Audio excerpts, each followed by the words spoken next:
Hey guys, I have to do another one of these damn videos. I hate doing this. Like, seriously, I hate doing these videos because every time a major actor dies, I have to talk about it and I have to basically say, oh, this actor died and now I feel horrible and now I have to talk about it and I have to... It's not good for the mental health. But yeah, Tom Sizemore suffered a brain aneurysm, and his family chose to take him off life support, and he passed away almost like minutes later. I found out about this, and I'm genuinely sad, like, because I like Tom Sizemore, and knowing about his life and the movies he's starred in, he's actually a really talented actor. Now, granted, he does play a lot of the tough guy, kind of sergeant-esque characters, but he's the one thing that I always look when I see a film and I see Tom Sizemore. I'm like, oh yeah, Tom Sizemore. And the thing is, Tom Sizemore has been in pretty much everything. Like, I think his most famous role, well, he's got two famous roles. He's got Black Hawk Down, and he's got Heat. Everybody loves Heat. If you've never seen the movie Heat, watch the movie Heat. He is probably one of the best parts about that movie. Robert De Niro, Val Kilmer, Al Pacino, they're all really good in that movie. But he was a really good part of that movie, and that's the movie that I associate him most with. The other one is also Saving Private Ryan. He was like my favorite character out of that bunch of Rangers that had to go find Matt Damon, because of course he's the sergeant, but he's also he's a likable sergeant. He doesn't get along with Ryman, of course, because Ryman's a rebellious asshole, but he has the leadership, and especially during the D-Day scene, the part where he says, I want to see plenty of space between men. 5 man's a juicy opportunity, 1 man's a waste of ammo. And I think I just really like that. That's a really good, and that was one of his best lines out of that movie. And the final firefight where he ultimately gets killed, he's just laying there and he has this blank stare, and Tom Hanks just realizes that he's dead. Like, he's taken, so many rounds. I think the funniest bit of that movie was when he takes off his helmet and throws it at the German soldiers, and he pulls out his pistol and kills them, but he gets shot in the hip. And he's like, son of a bitch, and he chucks his gun away. And he's like, son of a bitch.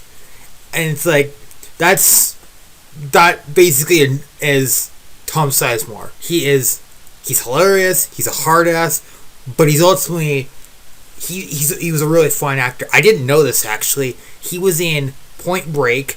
He actually voiced let me just check here. He voiced Sonny Forelli in Vice City. Yeah, I didn't know that. He had a lot of strange movies he was in, but of course he was in Pearl Harbor. Honestly, nobody likes that movie, but Tom Sizemore was the one thing that I enjoyed about that movie, because he always plays a sergeant, but he's a really fun guy. He was a fun guy to be around. Believe it or not, there was actually a point in his life where he was going through a bit of a rough time. When he was filming Saving Private Ryan, every time he would come on set, he would have to get tested for drugs, and if he so much as had a hint, he was off the set, basically, and he was fired.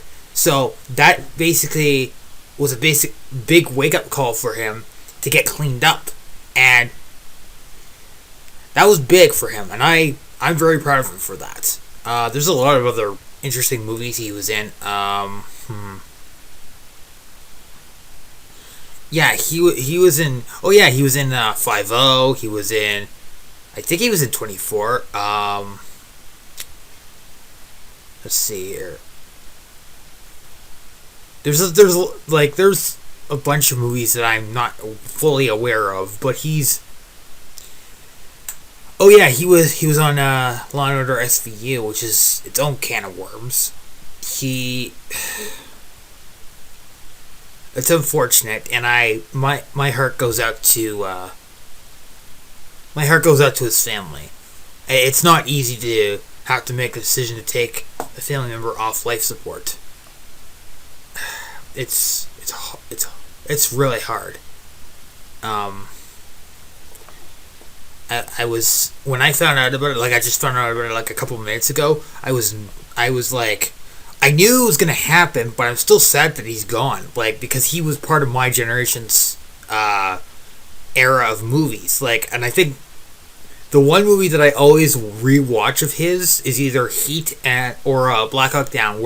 And in Black Hawk Down, he's just so casual about it. Like, that before they even go into the city, he's like, a day off instead of a night off, in the middle of broad daylight, when in the most defendable part of the city, where a deed can actually marshal his militia while they're all fucked up on cot.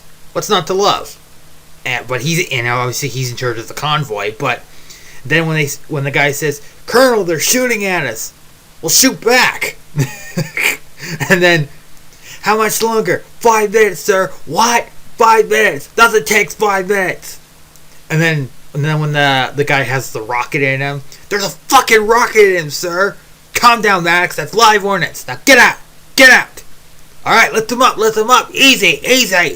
It's like I feel like I'm watching like an episode of MASH. Whenever, like, I wish Tom Sizemore was actually on MASH. Believe it or not, he was actually 61. That's a sizable, like, that's a pretty notable age. And he's done movies for the most of his life. Actually, his first big role was in a TV show, I think. But I don't. It's really difficult to really gauge like how much of an effect he has had on the movie industry as a whole.